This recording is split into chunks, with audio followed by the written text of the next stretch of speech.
My name is Steve Friedland. I teach at Elon Law School in Greensboro, North Carolina. And we're going to be talking about evidence, problems, and materials.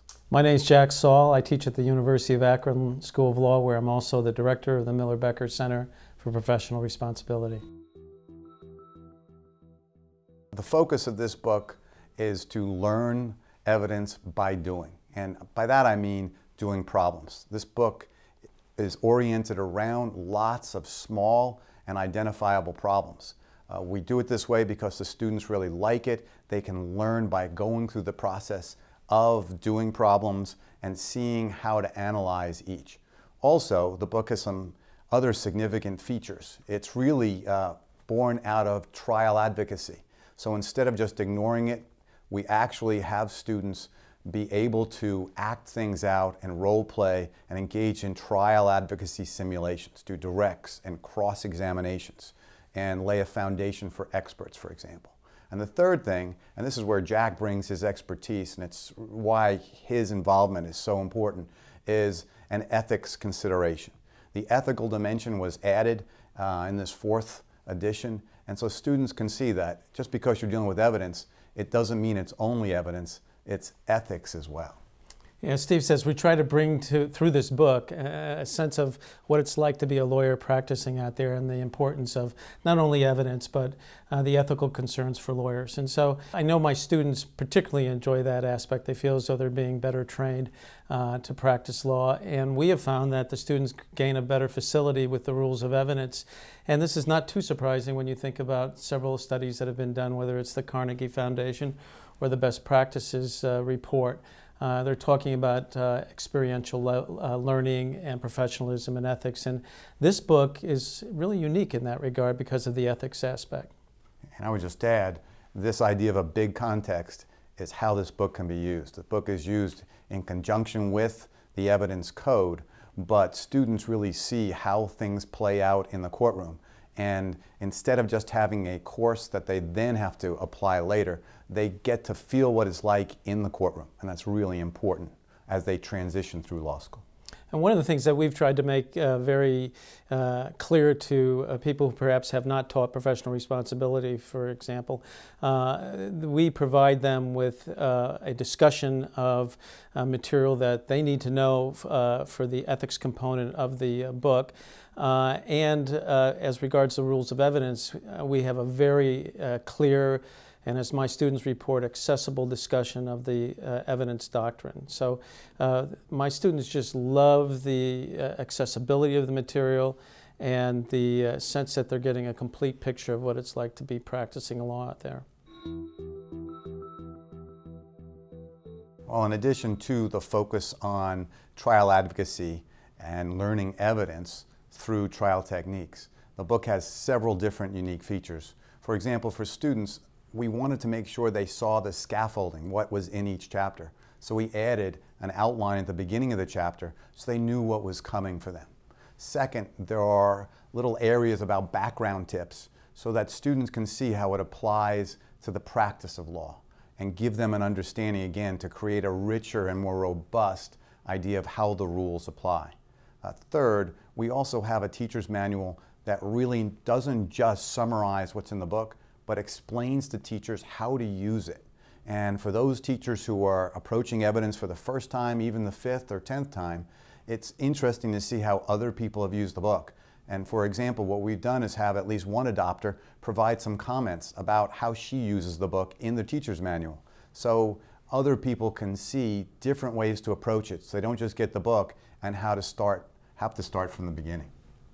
Yeah, the outline at the beginning of the chapter is something that's really resonated very well with the students. They get a sense of not only what's coming ahead of them in that particular chapter, but at the end of the course they also have a comfort level with this idea that they can start to put everything together at the end of the course in preparation of the exam.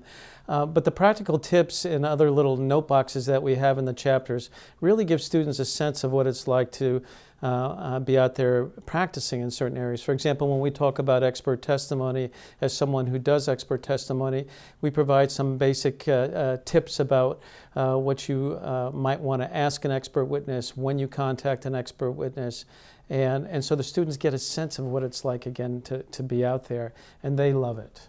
And what we want to do is engage the students. So this book is about getting them, drawing them in right away with the problems. So we do it in a way it's reverse order from many traditional books which have cases first.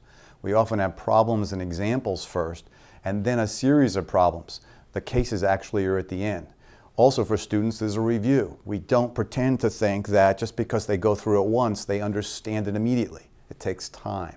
So we have that as well at the end, so it can be repeated, because repetition can be very helpful for the students. We also want to challenge them. So some of the problems are very basic and others are more advanced. And this edition labels these problems more accurately and gives the teacher and the students more of a roadmap as to what they're actually going for in each problem. And the new teacher's edition of the teacher's manual really lays this out for the instructor, so that he or she has not to worry about being overwhelmed with this, what we think is sort of a unique approach to teaching evidence with the ethics and the practical skills component. When we first started the book, actually I first started the book about, I don't know, more than a decade ago, it was because I thought evidence should be taught more in a problem mode rather than a case mode. And since I was teaching out of these problems, someone said to me, hey, why don't you get it published? So Lexis was great about it and said, we think it's the future. And I think it has become the present now, where problem method is much more commonplace and many teachers use that idea. I did it for a while on my own, and Jack actually started using the book, and I'll let Jack fill in on how that happened. But one of the things that was terrific was he would give me lots of feedback and advice and just a wealth of information.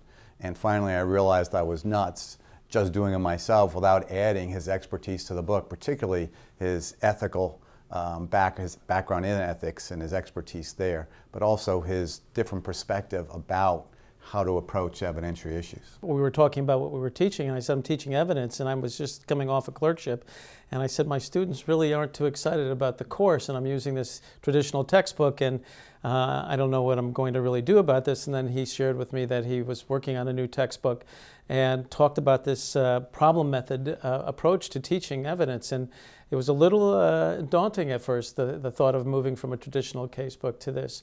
And he gave me the manuscript. I remember taking it home with me, and I took the big step and started teaching it. And at the end of the semester, became clear to me, particularly looking at the student evaluations, that it was a success. The students liked the method approach, or the problem method approach, and they I could just see it in their faces in terms of feeling that they could access the information better, and at the end of the term, just giving me feedback.